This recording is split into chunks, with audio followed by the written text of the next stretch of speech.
As the Middle Ages came to a close, a great age of curiosity, exploration, and discovery began.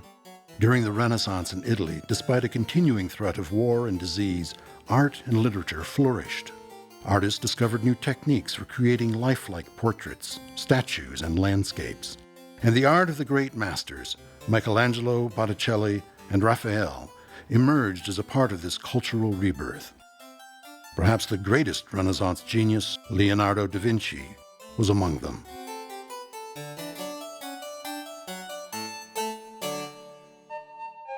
Leonardo da Vinci was born on April 15, 1452, in Vinci, a small hill town in the picturesque Italian countryside.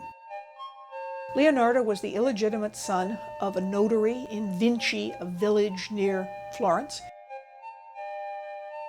Because of his illegitimacy, Leonardo would never have been able to become a notary like his father. So Leonardo spent much of his youth exploring the Tuscan hills, where he developed a keen interest in nature and science. At an early age, Leonardo demonstrated a great talent for drawing. At 17, his father took him to Florence, a vibrant center of the Renaissance, where he became an apprentice in the studio of one of Florence's leading artists. He came to Florence. He was apprenticed to the painter Verrocchio. His first painting was an angel in a Verrocchio Annunciation, and his talent was recognized from a very tender age, and he was off to the races.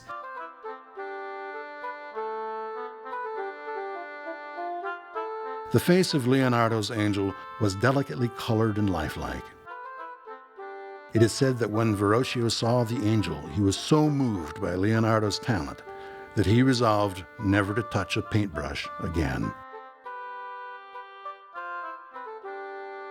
While working at Verrocchio's workshop, Leonardo was used as a model for David, one of Verrocchio's most famous bronze sculptures. Artists in 15th century Italy were more than just expert painters and sculptors. Among other things, Verrocchio was hired by wealthy patrons to create furniture, musical instruments, navigational compasses, and bronze bells for cathedrals.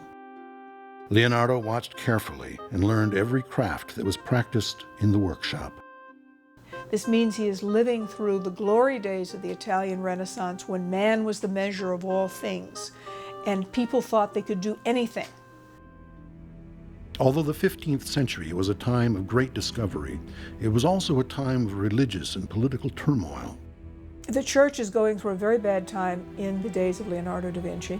The Papal States are a nation that crosses the middle of Italy. That's the city of Rome and its adjacent territories. They make war on some of the city-states. They ally with some city-states. They dabble in international politics. And unfortunately, this is a time of very immoral popes, like the Borgia Pope. His life in Italy, in the time when each city-state was warring against each other, and there would be different combinations, and you'd have to flee from one city to the next because you wanted to get out of the way of the soldiers. It's a very uncertain way to live. This uncertainty did not hinder Leonardo's insatiable curiosity. He observed and sketched everything that interested him. He visited the building site for the great cathedral in Florence and made careful drawings of the machinery there. This infinite curiosity and attraction to all branches of knowledge made it difficult for him to concentrate on painting. In 1481, Leonardo signed a contract to paint the Adoration of the Magi for the Church of San Donato Scoppetto. It was an ambitious and revolutionary project to be completed in 30 months. Although Leonardo would leave Florence for Milan before he could finish the painting, the unfinished work was carefully studied by the predominant artists of the day. Leonardo rarely finished what he started. He would take commissions and he would not finish them. He only produced 17 recognized paintings in a long lifetime. About half of his output is religious. He did not have hundreds of lucrative Vatican commissions. He had one, and he did not complete it because he wanted to invent a new kind of varnish to paint it with. He worked for individual patrons for whom he did paintings like the Ginevra de' Benci, which is in the National Gallery in Washington. Some critics of Leonardo feel that his artistic intelligence was so great that he would often imagine paintings beyond his abilities to complete. Leonardo is trying to create great works of art. He was very much aware of his own genius, but he did not have the habits of workmanship that would please patrons. His patrons became terribly exasperated. Occasionally they sued him. The Confraternity of the Immaculate Conception that had commissioned the Virgin of the Rocks had to sue him for completion. And then what was the fee? And shall we pay him? Shall we not pay him?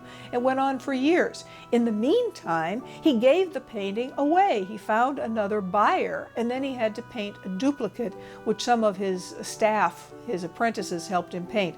So the second Virgin of the Rocks, which is in the National Gallery of London, is not considered as good as the Virgin of the Rocks, or Madonna of the Rocks, as it is also called, in the Louvre. In 1482, the ruler of Florence, Lorenzo the Magnificent, learned that Leonardo had made a silver lyre in the shape of a horse's skull. He sent Leonardo to Milan, bearing the lyre as a gift to the powerful and warlike Duke of Milan. By then, Leonardo was known as a talented musician, as well as a skilled painter and sculptor. Da Vinci wrote a letter to the Duke of Milan that described many of Leonardo's ideas for military and civil engineering. He wrote about how he could build strong, light bridges, create fantastic new weapons, and build armored chariots to protect the Duke's soldiers in battle. Only at the end of his letter did Leonardo describe his talents as a sculptor and painter and offer to create a bronze horse statue to honor the Duke's father. Impressed by Leonardo, the Duke of Milan gave him a position at court as engineer and painter. He worked sometimes for the Duke of Milan, who was a raffish fellow, and he produced various things that would flatter the Duke of Milan, including stage pageants, where he would design the scenery and the apparatus that would make the figures move and, entertain the Duke's customers, clients, friends, and then they'd throw it away. In 1495, Leonardo began work on the Last Supper in the Santa Maria del Grazie refectory in Milan. When Leonardo went to do the Last Supper, which was a commission for a monastery, he did a lot of preliminary sketches to get his composition, and then you move in the traditional Renaissance fashion from the small sketch to what is called the cartoon, which is a full-length model drawing. And they would stick many pieces of paper together to get the full size. He would pounce with holes and a bag of charcoal onto the wall so he'd know where to put his lines. After sketching was complete, Leonardo began painting. Modern technology has uncovered some of the original guide sketches on the wall, and we now know why the painting has deteriorated so drastically over the years.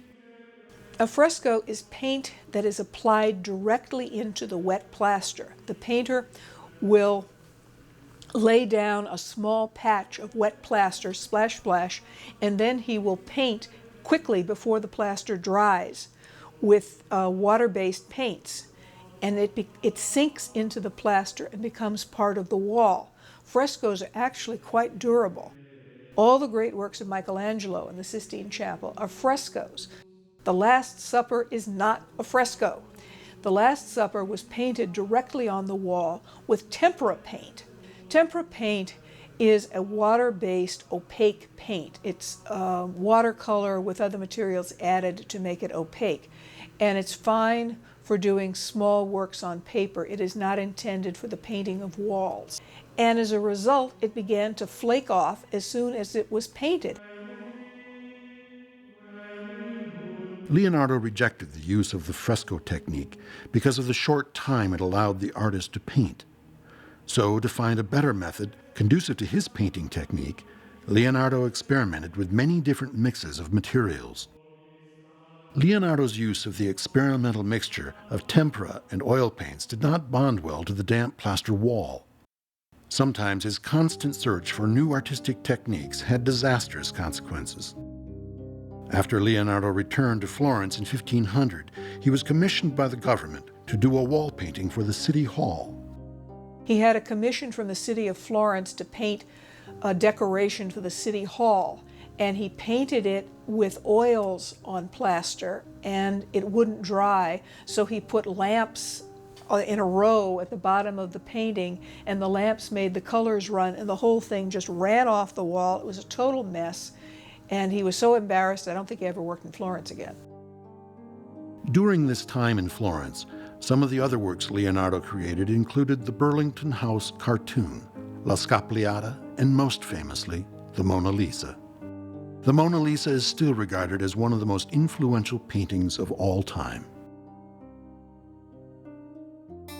In 1508, Leonardo left Florence for the last time.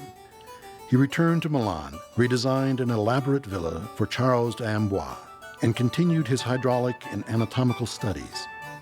In 1516, Leonardo left Italy to live and work in France. King Francis I appointed Leonardo to the position of first painter, architect, and engineer of the king, and gave Leonardo a comfortable manor house near the king's own residence in Amboise. The king visited Leonardo often and paid him quite well.